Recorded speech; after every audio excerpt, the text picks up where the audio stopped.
vision cyclique et linéaire du temps. Écrit par Nîmes. J'ai évoqué dans mon article sur l'accélérationnisme ce que l'on appelle l'effet de la Reine Rouge et j'ai mis en avant pourquoi le transhumanisme pourrait nous aider à l'éviter.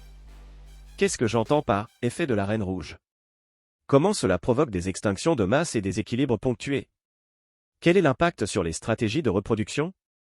Je mets à votre disposition un extrait du livre La thermodynamique de l'évolution de François Rodier, abordant ces sujets avant de mettre en avant dans un dernier paragraphe comment on peut comprendre pourquoi les anciens ont pu penser le temps de façon cyclique plutôt linéaire en raison même de ces phénomènes. L'effet de la Reine Rouge. Plus un organisme dissipe d'énergie, plus vite son environnement évolue, et plus vite il doit se réadapter. En favorisant les organismes qui s'adaptent plus vite que les autres, la sélection naturelle accélère l'évolution, provoquant des extinctions de masse. Des périodes d'évolution rapide alternent avec des périodes d'évolution lente. C'est le phénomène des équilibres ponctués, comme l'a proposé Stephen Jay Gould, qui n'a pas dit que des bêtises malgré ses biais marxistes. Nous avons vu que l'évolution de l'univers s'accélère. C'est particulièrement le cas de l'évolution génétique. Nous avons vu que les organismes vivants maximisent la dissipation d'énergie en s'adaptant à leur environnement. Ils mémorisent de l'information sur leur environnement. Plus ils mémorisent d'informations, plus ils dissipent d'énergie. Mais plus vite ils dissipent l'énergie, plus vite ils modifient leur environnement et plus vite ils doivent se réadapter. C'est ce qu'en cybernétique on appelle rétroaction positive. Cette rétroaction a pour effet d'accélérer l'évolution de sorte que tout va de plus en plus vite. Ce mécanisme s'applique à toutes les structures dissipatives. Le biologiste Leigh Van Vallen l'a découvert en 1973, dans le cas des espèces vivantes. Celles-ci se réadaptent grâce aux mutations. Mais la vitesse de mutation des gènes est limitée. Lorsqu'une espèce n'a plus le temps de s'adapter, elle s'éteint. Pour subsister, une espèce doit évoluer le plus vite possible. Leigh Van Vallen a appelé ce mécanisme l'effet de la Reine Rouge, en référence à l'œuvre de Lewis Carroll dans laquelle la Reine Rouge dit « Ici, il faut courir le plus vite possible pour rester sur place ». Leigh Van Vallen explique ainsi pourquoi, tout au long de l'évolution, des espèces s'éteignent. Les extinctions de masse. Ce phénomène a été mis en évidence par les paléontologues. L'extinction la mieux connue du public est celle des dinosaures. Celle-ci s'est produite il y a 65 millions d'années, c'est-à-dire à la fin de l'ère secondaire, appelée maintenant Mésozoïque. Elle est considérée comme une extinction de masse, en ce sens que 75% des espèces, 50% des genres, vivant à cette époque ont disparu en même temps. L'analyse des espèces disparues montre que cette extinction est due à un changement rapide de l'environnement, vraisemblablement occasionné par la chute d'une météorite dont les effets auraient été accentués par des éruptions volcaniques. Une caractéristique à noter de cet événement est que l'extinction a surtout frappé les plus gros organismes. La plupart des petits organismes, notamment les petits mammifères de l'époque, ont survécu. Bien étudiée parce que relativement récente, cette extinction de masse est loin d'être la seule. Précédant celle-ci, 4 autres extinctions majeures ont été clairement identifiées. Toujours au Mésozoïque, il y a 205 millions d'années, 48% des genres ont disparu entre le Trias et le Jurassique. La plus grande extinction de masse a eu lieu il y a 251 millions d'années, entre le Permien et le Trias où 83% des genres ont disparu, marquant la limite entre le Paléozoïque, ère primaire, et le Mésozoïque, ère secondaire. À la fin du Dévonien, entre 360 et 375 millions d'années, une série d'extinctions successives ont provoqué la disparition de 50% des genres. Enfin, entre 440 et 450 millions d'années, entre l'Ordovicien et le Silurien, 2 extinctions successives ont provoqué la disparition de 57% des genres. Parmi les causes possibles de ces extinctions, on cite les éruptions volcaniques, les chutes de météores, les variations du niveau de la mer et les changements, réchauffement ou refroidissement, climatiques à l'échelle de la planète. Il est à noter que ces 2 dernières causes sont actuellement invoquées comme menaçant l'espèce humaine.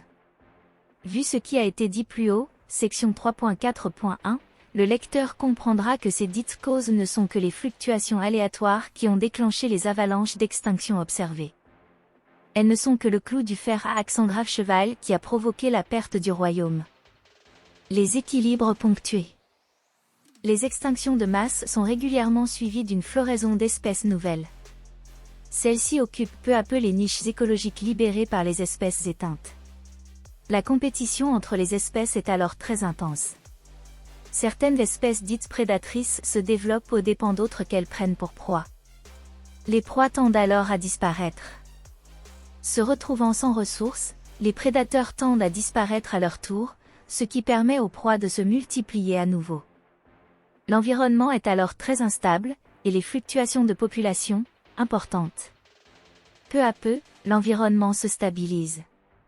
Les populations les mieux adaptées se développent aux dépens des autres et dominent l'évolution.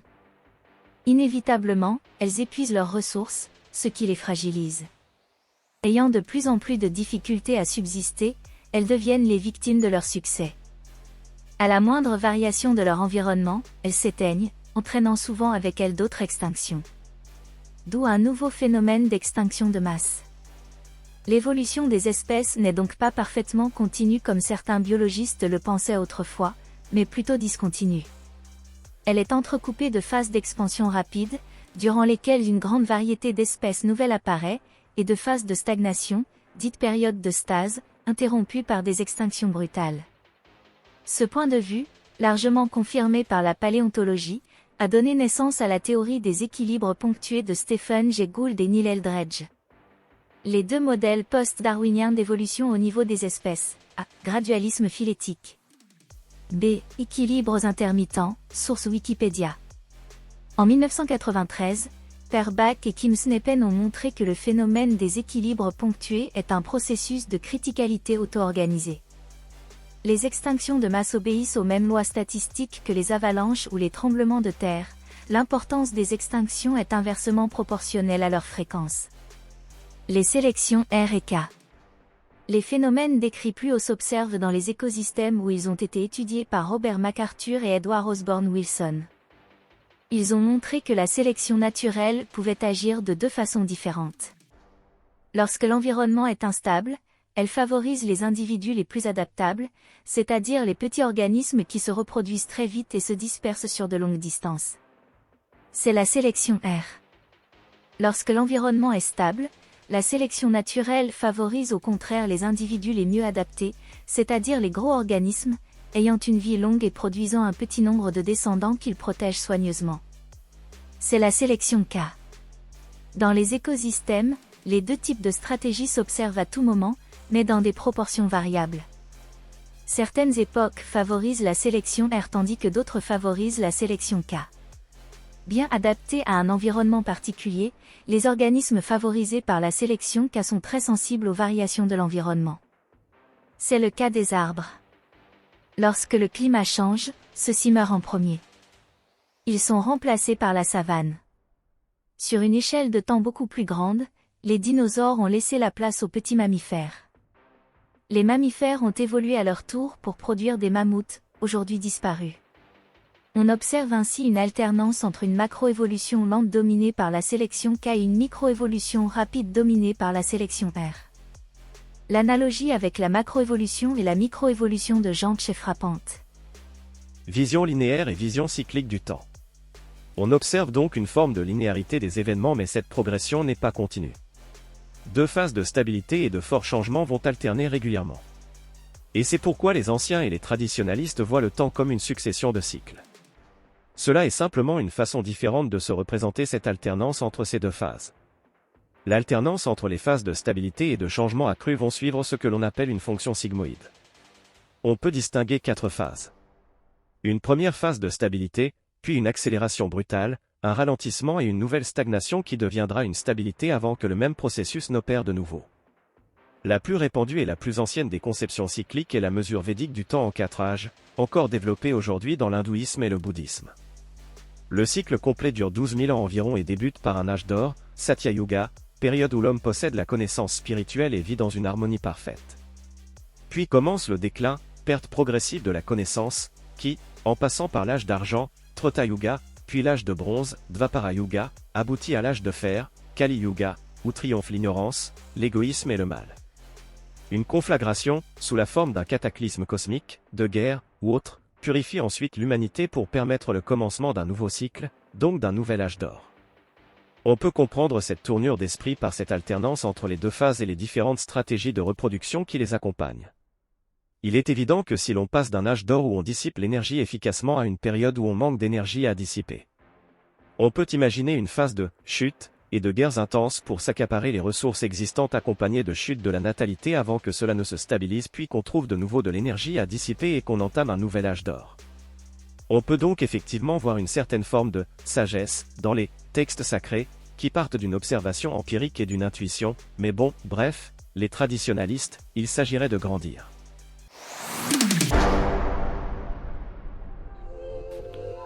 Cet audio vous a plu ? Abonnez-vous à notre chaîne afin de recevoir tout notre contenu et soutenez-nous sur Tipeee, le lien est dans la description.